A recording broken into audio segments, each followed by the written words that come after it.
Hello everybody and welcome back to Odin's movie blog. I am the critic who is a cynic. Hope you're doing well, and today I'm coming with you with a late video. As you know, if you've been following me today, I had a video that came up earlier that was cut together from a live stream from a couple of days ago supporting Gary over at the Nerdrotic channel. Have not heard any updates from him since then about whether or not they've been able to figure out what's been going on or whether or not he's been allowed to live stream on his channel. Last time I checked, he was not able to, so still go support Gary over at Nerdrotic's channel. But I have been getting a lot of people tweeting direct messages, retweets, etc. about disinformation about Alita apparently no longer being a $400 million film, and I wanted to be able to make a video trying to explain what may have actually happened, and also to try and just stay as honest and non-spinny as possible. So just remember, this is from Scott Mendelson just a couple days ago, that Alita Battle Angel did indeed hit $400 million at the box office, but remember that when he covered this March 26th, that would have been officially on Tuesday, and based on that Tuesday number, we were still dealing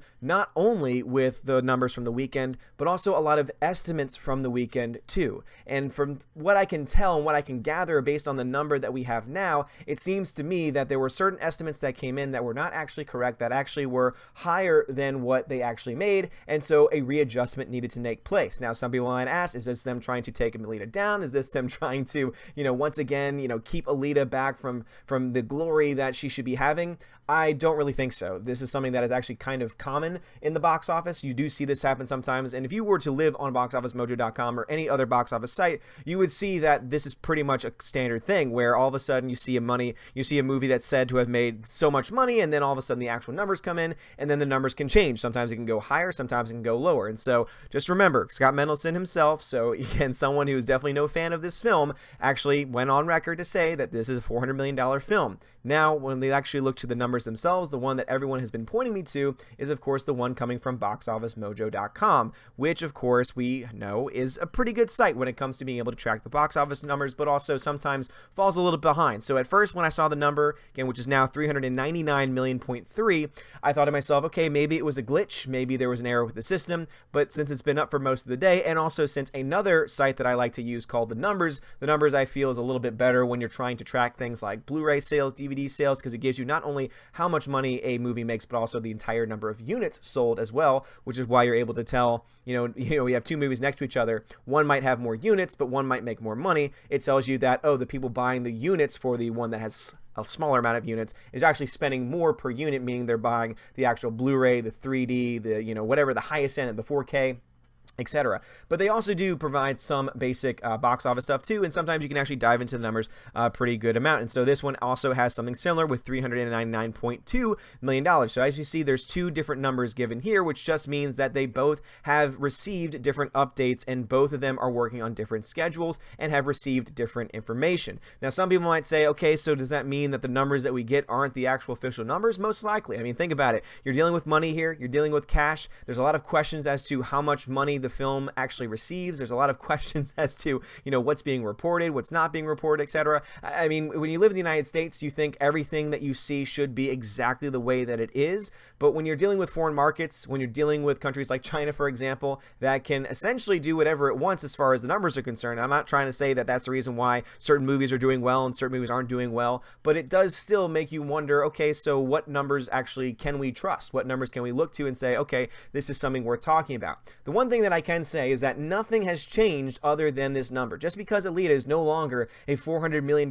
film does not change the fact that the film has done well past what anyone else would have expected. Remember that going back to articles beforehand, and again, I didn't do this the last time, but I'm going to go ahead and do this. Alita Battle Angel Box Office Bust. The reason why I do this is because when you actually go further back in time to before this film actually came out, you start to see that there was a much different view of the overall box office for this. I don't know why it says naggle.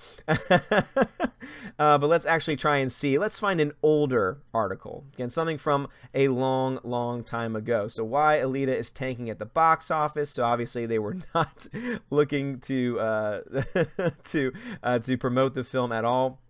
But I'm looking for something, let's see, maybe if I limit it down to January. Let me see if I could find this. Doing it live, doing it live, doing it live. Here it is, right here. This is the one that I kept seeing. Alita Battle Angel poised to be the first massive box office bomb of 2019 and the last for Fox as a studio. If you follow box office numbers like us, like some of us playlist nerds, then you've been anxiously awaiting the release of Alita Battle Angel. According to the Wrap, Alita is expected to lose anywhere from 150 to 200 million based on its expected low box office take. The report comes from a third-party analyst that is predicting that the film, which opens on Friday, will have a 5-day domestic cumulative take that will likely fall below 25 million. If that's the case, combined with what it's shaping up to be a terrible critical reviews, the film will likely end up domestic total between 45 and 50 million dollars. So this came out February 5th. This was before the film came out. This is before any reviews really came out for the film, and this is also before we actually had actual tangible box office numbers. So remember, the film was tracking for around 25 million dollars. Guess what ended up happening? It ended up making 45 million in its opening weekend domestically. It ended up making what they thought, what they said, what they claimed it was going to make in its entire run. So, as you can see, the media was not on this movie's side. The media was saying that this was going to be a massive bomb, $150 to $200 million loss. And that's before you even take into account the foreign market. So even though they were writing off America, they honestly thought, for some reason, that this film had no chance at all to perform or succeed overseas. It's like they've never followed box office numbers before and seen movies do very, very bad in the United States, but also do very well overseas. You go to some of the other articles with Deadline. Alita battles her way to $41 million 5-day opening, but remains far from heaven at the box office. So even when it doubled their expectations, remember, $25 million, that was their initial take, even going into that opening weekend, and it made almost twice as much. And even then it said, oh, but it's still far from heaven. It's still not quite as good. It's still not quite up there. Again, Alita's box office, not quite good enough. So we look to these things. We look to the fact that the media was against this from the very beginning. We look to the fact that even people like Scott Mendelson, who follow the numbers, have been as honest with the numbers as they possibly can without, putting some spin on it, which he likes to do a lot of the time, which he obviously does. Even with all that being the case, this film still made $400 million. Oh, technically it's $399. No, this film's going to make, by the end of its run, over $400 million. As I said, I think the cap for this film is going to be around $405. And this all comes from the fact that the numbers that we receive are not always finalized, and therefore sometimes box office readjustments do happen, and that's what happened with this film. But as I said, this does not change anything.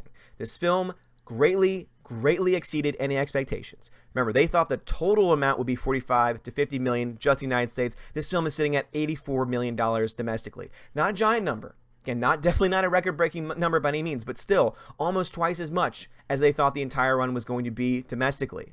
Made twice as much, almost twice as much opening weekend, more so than the so-called box office tracking did. And the reason why is because of the passionate fan base, because of you guys, the guys that keep watching, the guys and girls that keep watching these videos, keep supporting these videos, and not only that, but more importantly, keep supporting Alita. Keep supporting this film. Keep supporting the fact that we want this film to succeed and that we want to see another one. While everyone else is going off about Captain Marvel, oh, Captain Marvel's so great, even though it's a crappy movie, even though it's still making, hundreds of millions of dollars, and they're going to talk about it nonstop and try and say, oh, look, the trolls were wrong. Well, how about this? The media, you guys were wrong. You guys wrote this film off. You said this was going to be the biggest box office bomb, lose $150 to $200 million, and in all likelihood, it's only going to lose, what, about $25 million at the box office? That's not even counting Blu-ray DVD sales. That's not even counting if it gets a streaming deal. That's not even counting any other forms of revenue that they can make off of this film.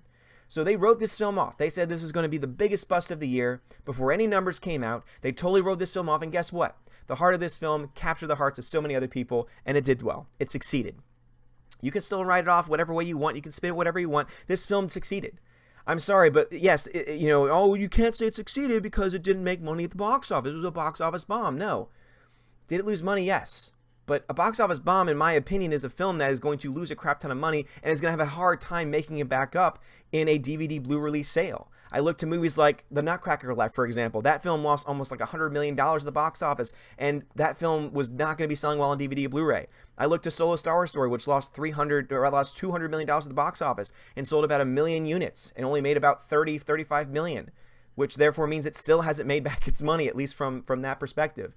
I don't know what deal they made with Netflix to have at that time for that short period of time, but I probably wasn't enough to make it up either. So Solo was a movie that was in the red. That's a box office bomb. This is a film with a passionate fan base that unfortunately got not only bad marketing, but also had a media that was poised against it, that was totally against it. And even when the film succeeded and outdid expectations, it was far from heaven. Can you imagine if this headline had been a Captain Marvel headline saying, "Oh, she battles her way to 41.5, $41 million 5-day opening and doubles expectations"? Could you imagine if it was $400 million, which doubles expectations? Could you imagine if they were doing the same number of articles, written the same exact way with the same narrative about this film? Guarantee you that you would see this film getting a lot closer to that $430 million mark. But even without all of that, because guess what? Good films don't need that.